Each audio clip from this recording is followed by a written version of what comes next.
আসসালামু আলাইকুম। প্রিয় দর্শক, অন্য মঞ্চের আজকের আলোচনায় আমাদের অতিথি হিসেবে আছেন। নমস্কার, আমি তরুণ ঘোষ। ঈদের তো শুভেচ্ছা সকালেও দুপুরবেলাও জানিয়েছি, বিকেলবেলা আপনারা জানাতে এলাম যে গতকালকে আমাদের এনএসএ অজিত দোভাল তিনি তারেক রহমানকে যে ফোনটি করেছিলেন, সেই ফোনের পর কি কি ঘটনা ঘটেছে। আজকে সকালবেলা 10টা সাড়ে 10টা নাগাদ মির্জা ফখরুল গিয়েছিলেন যমুনাতে একটা ফুলের তোড়া নিয়ে, মানে বুকে নিয়ে তিনি গিয়েছিলেন ঈদের শুভেচ্ছা জানাতে প্রধানমন্ত্রী তারেক রহমানকে। তারেক রহমান শুভেচ্ছা বিনিময় করেছেন এবং প্রীতি ভালোবাসার কথা বলেছেন। বলার পর তিনি মিষ্টি মিষ্টি করে একটা ছোট্ট বার্তা দিয়েছেন। বার্তাটা হচ্ছে যে আপনি যে কথাটা বলেছেন না, এই কথাগুলো আপনি আর বলবেন না। আপনি এক কাজ করুন, আপনি মিডিয়াকে ডেকে আপনি তাদেরকে বলুন যে আপনার যে কথাগুলো আপনি বলেছিলেন আওয়ামী লীগ সম্পর্কে, সেই কথাগুলো আপনার ব্যক্তিগত মতামত, এটা দলের মতামত নয়। আপনি আমাদেরকে বিপদে ফেলে দিয়েছেন এই কথাটা বলে, কারণ আমাকে চারদিক ম্যানেজ করে কাজ করতে হচ্ছে। আপনার মতো একটা সিনিয়র নেতা, বর্ষিয়ার নেতা যদি এই ধরনের বেফাঁস মন্তব্য করেন, তাহলে পরে আমার পক্ষে দেশ চালানো খুব মুশকিল হয়ে যাবে। বেশ ভদ্র ভাষায় তাকে, যাকে বলা হয় ধুনে দেওয়া, ধুনে দিয়েছেন মির্জা ফখরুলকে। এখন কালকে যা ঝাড় খেয়েছেন, ঝাড় খাওয়ার পর এখন তার মাথা খারাপ হয়ে গেছে তারেক রহমানের।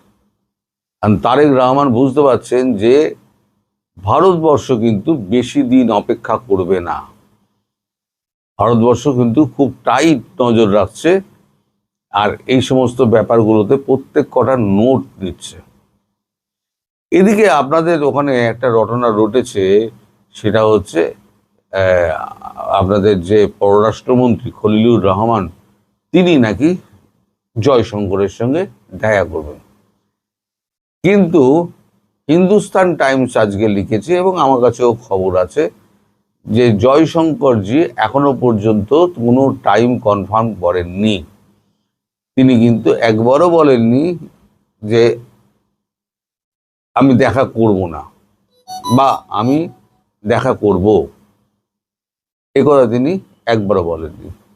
ফলে এই যে খবরগুলো রটে বেড়াচ্ছে, তিনি আছেন এখন নিউ ইয়র্কে, তার ইচ্ছে হচ্ছে দিল্লি হয়ে মানে ঢাকায় ফিরে আসা। সেটা তিনি ঢাকাকে জানিয়েছেন, মানে তারেক রহমানকে জানিয়েছেন। দিল্লিতে তার কাউন্টার পার্ট, তার সঙ্গে বিদেশ সচিব বিক্রম মিস্ত্রি, তার সঙ্গে কথাবার্তা হচ্ছে। পররাষ্ট্রমন্ত্রী হলে কি হবে, জয়শঙ্করের সঙ্গে তার ডাইরেক্ট কথা বলতে পারবেন না, আমাদের বিক্রম মিস্ত্রি অবধি পৌঁছাতে হবে, নইলে পরে রণদীপ জয়সওয়াল, এই দুজনই আছে পররাষ্ট্র বিষয়ক ব্যাপারে যদি কথা বলতে হয় তাদের সঙ্গে কথা বলতে হবে। উনি বিক্রম মিস্ত্রির সঙ্গে কথা বলেছেন। আর বিক্রম মিস্ত্রি তাকে পরিষ্কার জানিয়ে দিয়েছেন এখন সাহেব ব্যস্ত আছেন, সাহেব কখন টাইম দেবেন, যদি টাইম আদৌ দেন তাহলে আপনাকে জানিয়ে দেওয়া হবে। ফলে এই যে একটা আপনাদের দেশে একটা রটে বেড়াচ্ছে যে বহুদিন চেষ্টা করে ইউনূসের লোক পারলো না, হঠাৎ করে বিএনপির লোক এসে জয়শঙ্করের সঙ্গে দেখা পাওয়ার সুযোগ পেয়ে গেল, এটা কিন্তু নয়। জয়শঙ্করজি এখন প্রচণ্ড ব্যস্ত, বিশেষ করে এই যে মধ্যপ্রাচ্যের যুদ্ধ নিয়ে এবং তেল জোগাড় করা নিয়ে। ভারতের কাছে তেল হয়ে গেছে একটা বড় চাপের বিষয়। এখন তেল জোগাড় করতে হয় ভারতবর্ষকে। তেল জোগাড় না করতে পারলে ভারতবর্ষে তেলের যোগানটা কমবে। আমি গতকালকে বলেছিলাম না যে আমাদের নিজেদের লাগের 1,50,00,000 ব্যারেল পার ডে। একটা ব্যারেলে বোধহয় 362 না কত লিটার বোধহয় একটা তেল থাকে, এরকম একটা হিসেব আছে। কম বেশি হতে পারে, আমি ভুলও হতে পারি, একটু দেখে নেবেন আপনারা। তো সেই তেল 140 কোটি দেশের লোকের সেই তেল মানে জোগাড় করা, এটা একটা মানে হিউজ টাস্ক। তো তাকে সেই কাজটা করতে হচ্ছে, মোদিজিও সেই কাজ করে যাচ্ছেন। ফলে এখন এই ঠুনকো বিষয় নিয়ে কথা বলার মতো সময় জয়শঙ্করজির কাছে নেই। হয়তো জয়শঙ্করজির সঙ্গে এবারে দেখা নাও হতে পারে, তবে এটা খলিলুর রহমানকে বলে দেওয়া হয়েছে, আপনি অপেক্ষা করুন, যদি সবুজ সংকেত পান তাহলে পরে এখানে আসবেন, নইলে আপনি আপনার নিজস্ব গন্তব্যে যেখানে যাওয়ার আপনি চলে যাবেন। এটা হচ্ছে ভারতের পক্ষ থেকে বলা। আর একটা বিষয় হচ্ছে যে আওয়ামী লীগের ব্যাপারে যে সিদ্ধান্ত যেটা ভারত নিয়েছে, আওয়ামী লীগের ব্যাপারে যে আওয়ামী লীগকে ধীরে ধীরে ধীরে ধীরে পুনঃস্থাপিত করা হবে, সেটা তারেক রহমানকে কালকে আর একবার মনে করিয়ে দিয়েছেন আমাদের অজিত দোভাল। অজিত দোভাল বলে দিয়েছেন যে কথা হয়েছিল এবং যেটা যে 10টি পয়েন্টের উপরে স্বাক্ষরাদি হয়েছিল, তাতে কিন্তু একটা সময় বেঁধে দেওয়া হয়েছিল। আপনি সেই সময়টা পার করে গেছেন, ক্ষমতায় বসার পর 1 মাস পেরিয়ে গেছে, এখনো আপনি বলছেন আরো 2 মাস 3 মাস সময় লাগবে।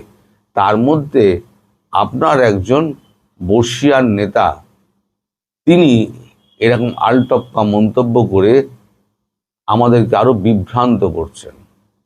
ফলে আপনাকে নিশ্চিত করতে হবে যে আওয়ামী লীগ এই তার ওপর থেকে যত মামলা টামলা, আওয়ামী লীগ সমর্থকদের যে মামলা টামলা আছে সেগুলোকে আপনি তুলে নেবেন।